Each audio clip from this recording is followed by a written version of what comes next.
falta una carga para matar vivos, para acabar la hora de la revolución, para vengar los muertos que padecen ultraje, para limpiar la costra tenaz del colonialismo, para cumplir el sueño de mármol de mar, para que nuestros hijos no mendiguen de la patria que los padres le ganaron de nuevo.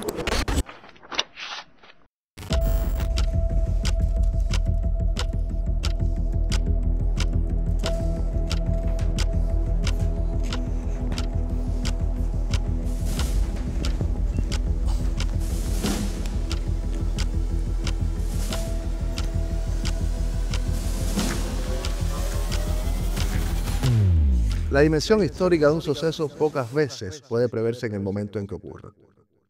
Lo que le confiere el carácter histórico y su permanencia en la memoria de una sociedad es el simbolismo que alcanza posteriormente. Uno de los ejemplos más evidentes en la historia de Cuba es la protesta de los 13, que por cierto fueron 15, y ese es el tema del programa de hoy.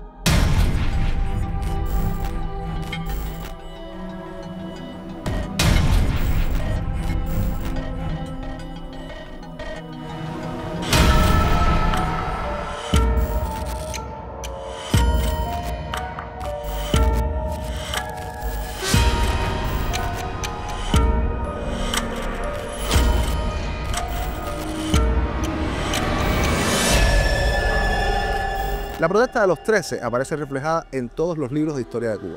Sin embargo, si no tomamos en cuenta su trascendencia como símbolo, el suceso podría narrarse más o menos así. 18 de marzo de 1923, un grupo de jóvenes intelectuales y artistas interrumpieron un acto político cuando se disponía a hablar el ministro de Justicia para denunciar como supuesto negocio corrupto la compra de un viejo convento por el gobierno.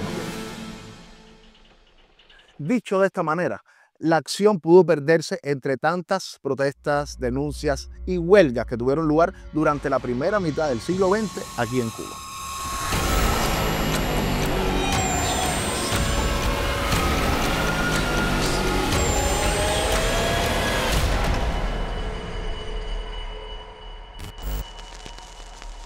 Desde entonces acá, los escritores y los artistas han sentido sobre sí la responsabilidad de la postura política. La han honrado o traicionado, pero no han podido ignorarla ni eludirla. Juan Marinelo fue uno de los protestantes aquella tarde. Ahora, ¿qué fue exactamente lo que sucedió el 18 de marzo de 1923? Creo que deberíamos ir 3 horas antes del suceso.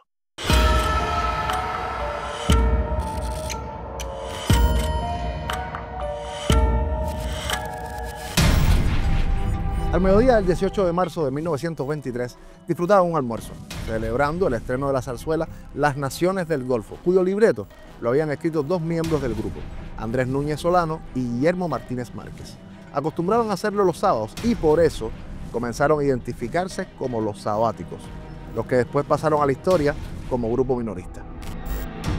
Hoy sus nombres inspiran respeto y figuran en la historia del arte cubano. Por ejemplo, Rubén Martínez Villena, Juan Marinelo, Jorge Mañach, José Zacarías Tayet, José Manuel Acosta, pero en el año 1923 eran aprendices de escritores o de pintores o de músicos o de periodistas, pero solo aprendices. Por favor, no idealizar estas reuniones. No eran como las tertulias formales que a veces conocemos. Por ejemplo, entre platos de frijoles dormidos, una buena ración de chatino, sin faltar la cerveza. Discutían de la última novela, criticaban el último libro de fulano, de mengano, pero también el último partido, por ejemplo, de béisbol o el último rumor. Y además, lo que sucedía, por supuesto, en la política cubana. Ya habían concluido el almuerzo y con un café y como sobremesa surgió el tema del último chivo del gobierno.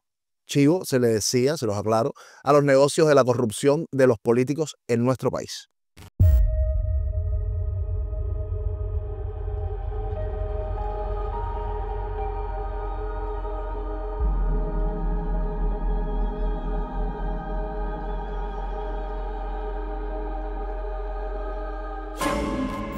El negocio del que se hablaba esa tarde era de la compra por 3 millones de pesos del antiguo convento de Santa Clara, situado en La Habana Vieja.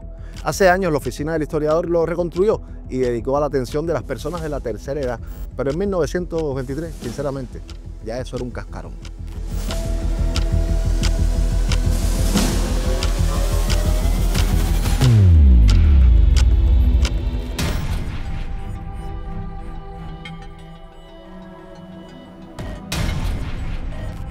Esa tarde tendría lugar un acto convocado por el Club Femenino en homenaje a la escritora uruguaya Paulina Luisi. Se llevaría a cabo en el antiguo local de la Academia de Ciencias de Cuba, ¿sí? Hoy Museo de las Ciencias, ahí en la calle Cuba de La Habana Vieja.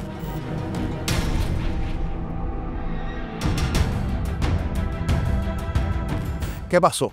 La pobre escritora nada tenía que ver con la política del gobierno ni sus negocios sucios, pero eso motivó a los jóvenes artistas, y es que iba a hablar Erasmus Regueiferos.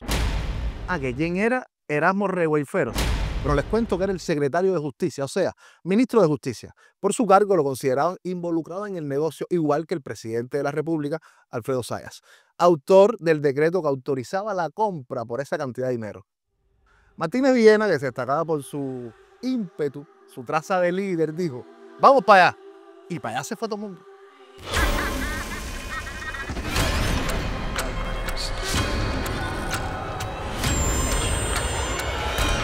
El Paraninfo estaba lleno y se sientan los 15. Recuerden lo que vimos al principio del programa.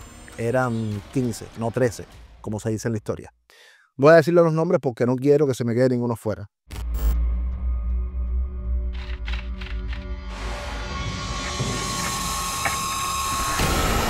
Empezamos con Rubén Martínez Villena, Juan Marinelo, José Zacarías Taller, Jorge Mañach, José Manuel Acosta, José Antonio Fernández de Castro, Félix Lizazo, Francisco Hichazo, José Ramón García Pedrosa, Luis Gómez, Alfredo Lamar, Primitivo Cordero Leiva y Calixto Mazó.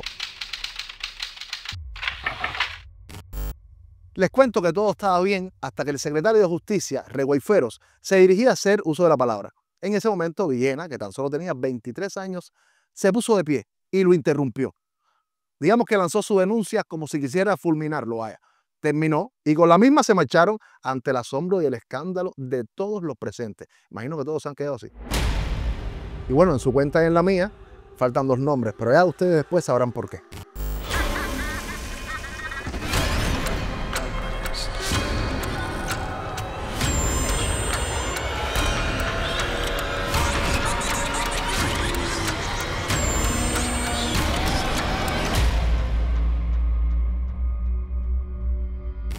En una mesa del café que estaba en la esquina del periódico Heraldo de Cuba, Rubén escribió una versión de sus palabras. En una de sus partes decía que los firmantes se sentían satisfechos y honrados de iniciar un movimiento contra aquellos gobernantes expoliadores, inmorales, que tienden con sus actos a realizar envilecimiento de la patria.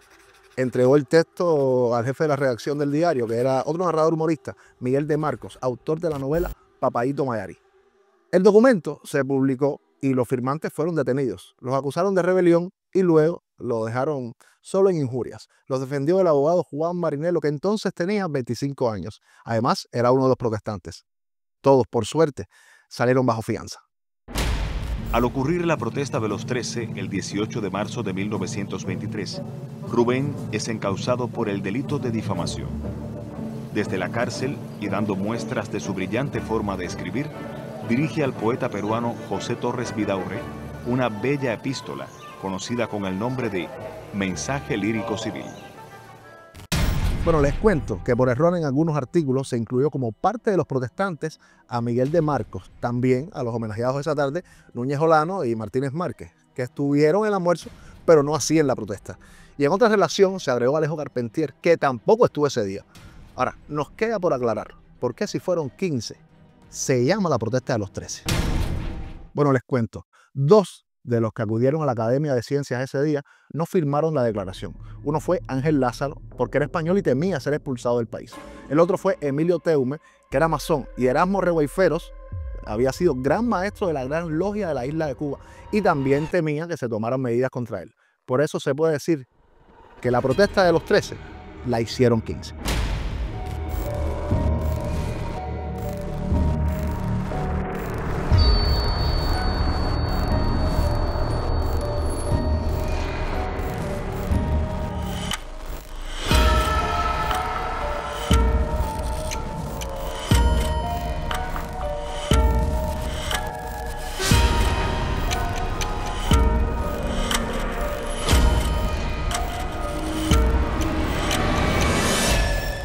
Pues sí, la historia, el azar, las coincidencias Cuando el 18 de marzo de 1923 Rubén Martínez Villena levantó su voz frente al secretario de Justicia, hacía 3 días que se había cumplido el aniversario 45 de la protesta de Baraguá. Raúl Roa, en su biografía de Villena, la definió como un bautismo político y la primera actitud colectivamente militante, riesgosa y responsable de los intelectuales en la República mediatizada.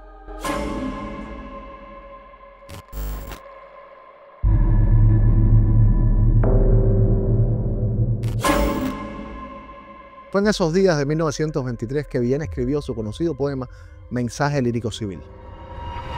Hace falta una carga para matar bribones, para acabar la obra de las revoluciones, para vengar los muertos que padecen ultraje, para limpiar la costra tenaz del coloniaje. La protesta de los 13 marcó un antes y un después en la actitud de los artistas e intelectuales cubanos con respecto a la realidad social. Para cumplir el sueño de mármol de Martí, para que nuestros hijos no mendiguen de hinojos la patria que los padres le ganaron de pie.